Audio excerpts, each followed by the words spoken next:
Je ne comprends pas où la vie m'amène. Je suis tellement fatigué, je n'ai pas d'espoir. C'est très bien de dire comme ça. Je vais te dire la vérité aujourd'hui. La vérité, c'est que la vie est tellement perverse. Ce que tu cherches, tu ne les trouves pas facilement. Je crois ce n'est pas vraiment de la malchance. On a tous une belle étoile. Parfois, elle est bien planquée. Euh, Ceux qui ont une grande destinée probablement n'ont pas une vie facile. On ne peut pas lapider un arbre qui ne produit pas les fruits. Si tu n'es pas combattu, c'est-à-dire que tu n'es pas utile. Même Jésus, il a vécu au-dessus de ses égaux. Et toi, peu importe les changements, les situations qui adviennent dans ta vie, c'est le résultat visible d'une longue préparation intérieure. Parfois, Dieu retarde certaines bénédictions dans ta vie parce qu'il sait que tu n'es pas préparé pour affronter l'attaque qui viendra avec cette bénédiction. Plus tu montes en hauteur, plus tu perds l'équilibre. Plus tu montes en hauteur et cela diminue ton équilibre. Plus tu augmentes ton niveau, plus les adversaires aussi planifient des plans pour te détruire.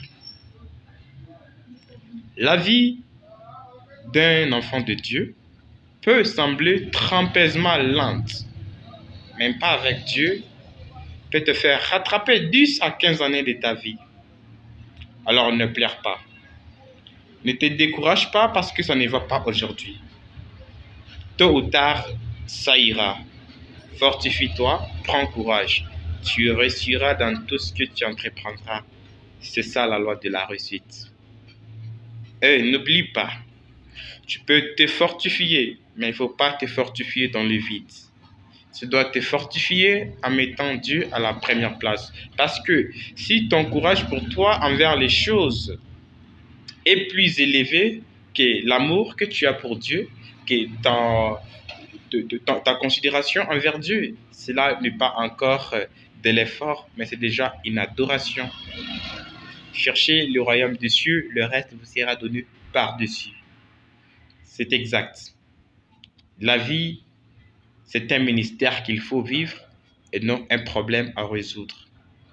Si tu gagnes énormément d'argent aujourd'hui en perdant ta santé, ta famille, ton intimité avec Dieu, est-ce que de cette façon, les souffles de vie a-t-il vraiment de l'importance pour toi? À mon avis, pas vraiment. Il faut chercher l'essentiel. Nous travaillons pour un but.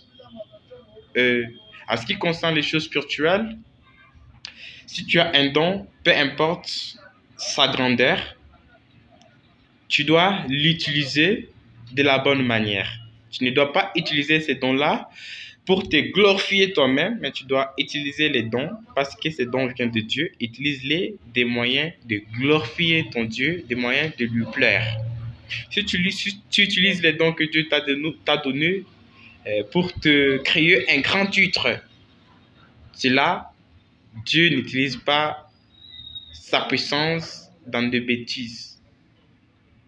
Quand Dieu donne quelque chose, et c'est pourquoi il les donne. Je crois que ceci est vraiment utile. À mon avis, je préférerais voir l'amour fraternel dans l'Église que les dons.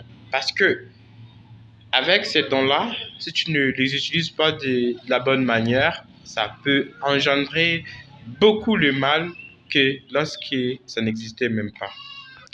C'est pourquoi Paul a dit, celui qui parle en langue, s'il n'y a pas l'interprète, s'il n'y a pas d'interprétation, c'est mieux qu'il se taise, puisqu'il s'édifie lui-même, il se glorifie lui-même. Alors, on ne fait pas pour se glorifier nous-mêmes, mais on fait pour la gloire du Seigneur. Je ne suis pas contre les dons. Dieu a donné ses dons et sait exactement pourquoi il l'a donné au peuple. Mais le plus important, c'est de savoir utiliser les dons que Dieu t'a donnés. Et pour avoir aussi du succès, tu dois connaître quelle est ta vocation. Tu n'es pas venu sur terre comme un simple passager, manger, payer les factures, attendre ton prochain salaire, ensuite mourir. Non. Il y a une raison pour laquelle Dieu t'a créé. Il y a un but pour lequel tu es créé. Donc, tu dois accomplir ce but-là. Sinon, tu mourras sans rien accomplir.